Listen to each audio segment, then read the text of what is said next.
बिस्मिल्लाहिर्रहमानिर्रहीम। क्लास जी 9th lecture number 3 subject bio, date 8 April 2020। आज की हमारी diary unit number 6 book page number 109 से 110 फैक्टर्स हम पढ़ेंगे। ये टॉपिक है हमारा और साथ में long question number 3। Topic start करते हैं। Factors affecting rate of enzyme action, यानी एंजाइम की रफ्तार पर असरअंदाज होने वाले फैक्टर्स के बारे में हमने पढ़ना है। कौन कौन सी चीज़ें एंजाइम की रफ्तार पर असरअंदाज होती हैं, एंजाइम के काम करने पर असरअंदाज होती हैं। तो 3 है पॉइंट्स, एक टेम्परेचर है, एक सबस्ट्रेट कंसनट्रेशन और एक पीएच। तो तीनों में से आज हम 2 पढ़ेंगे, 2 डिस्कस करेंगे, टेम्परेचर और सबस्ट्रेट कंसनट्रेशन। सबसे पहले टेम्परेचर। हर एंजाइम की एक खसूसियत ये होती है कि वो एक ख़ास टेम्परेचर पर काम करता है। उस ख़ास टेम्परेचर को कहा जाता है ऑप्टिमम टेम्परेचर। ज़्यादातर एंजाइम्स के लिए ये टेम्परेचर 37 डिग्री सेल्सियस होता है। हमारी बॉडी के लिए ज़्यादातर ये हमारी बॉडी में मौजूद ज़्यादातर एंजाइम के लिए इतना टेम्परेचर चाहिए होता है, यानी इस टेम्परेचर पर एंजाइम ज़्यादा से ज़्यादा काम करते हैं।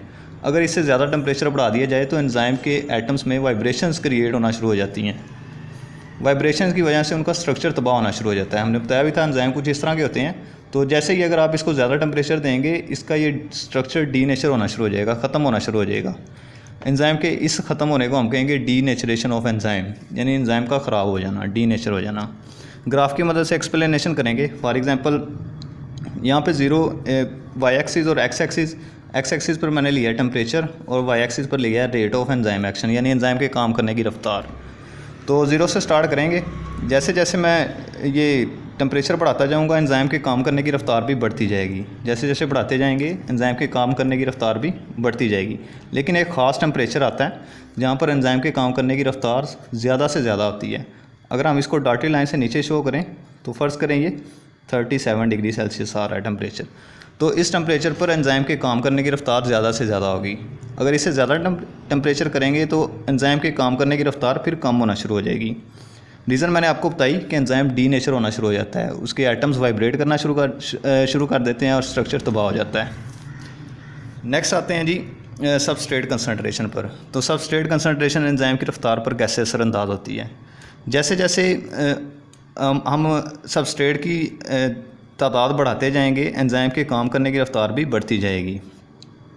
तो एक वक्त ऐसा आएगा कि तो एंजाइम की तमाम एक्टिव साइट्स फुल हो जाएंगी। आपको बताया था ये एक्टिव साइट रीजन होता है, जितने भी मॉलिक्यूल आ सकते हैं इस एक्टिव साइट पर सारे के सारे इसके ऊपर आ जाते हैं, तमाम एंजाइम पर।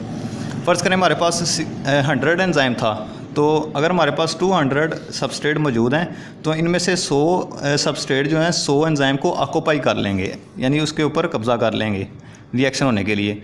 अब मज़ीद एक्टिव साइट हमें अवेलेबल नहीं है। तो इसकी वजह से यहाँ पर जब 100 के 100 पूरे हो जाएंगे तो एक पॉइंट आएगा यहाँ पर एंजाइम के काम करने की रफ्तार ज़्यादा से ज़्यादा होगी।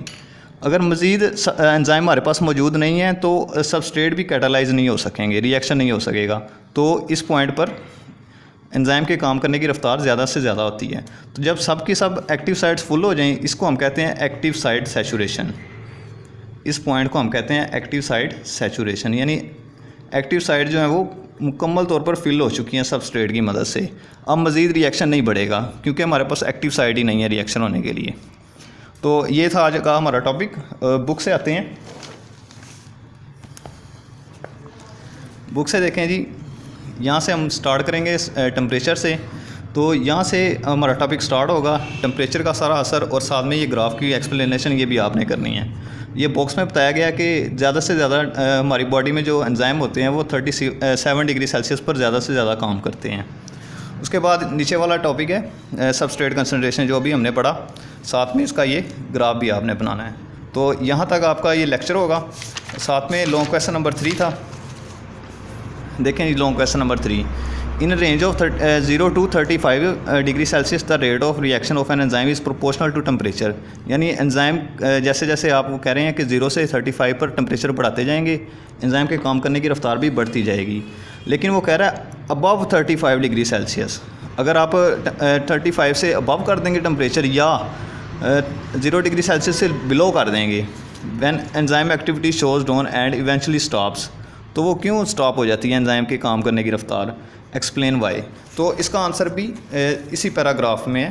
तो ये सारे का सारा आप लिखेंगे ग्राफ की मदद से, इसका आंसर भी इसी में ही शामिल हो जाएगा। तो आज के लेक्चर के लिए थैंक यू। नेक्स्ट लेक्चर के लिए खुदा हाफिज़।